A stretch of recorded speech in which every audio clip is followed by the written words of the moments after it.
Welcome to our channel. Today we how to transfer health insurance enrollment details with HealthCare.gov detailed guide step by step clearly. Visit the official HealthCare.gov website. Log into your account using your username and password.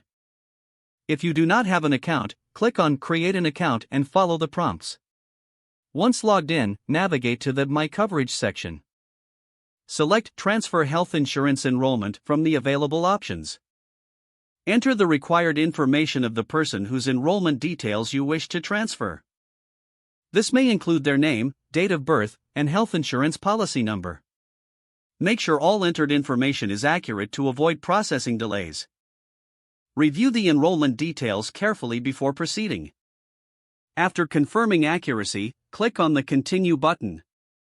You may be prompted to verify your identity via email or phone. Check your email or phone for a verification code and enter it when prompted. Once verified, you will be directed to a summary page. Review the summary to ensure all details are correct again. If everything looks good, click on Submit Transfer Request. A confirmation message will appear, indicating the transfer request has been submitted successfully. You will receive an email or notification regarding the status of your transfer. Keep track of your email for updates or further instructions from HealthCare.gov. If you encounter any issues, utilize the Help section on the website for assistance. If the page does not load, refresh the browser or try again in a private or incognito window.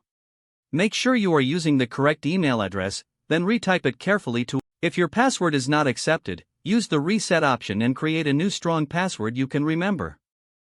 Check your spam folder for verification or security emails, then complete any requested confirmation steps.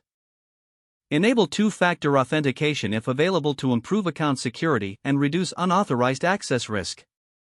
After signing in, review your profile details so your contact information and settings are accurate and current. If you see an error message, note it down and try again after restarting your device and internet connection. Log out when you finish, especially on shared devices, to keep your account and payment information secure. If the page does not load, refresh the browser or try again in a private or incognito window.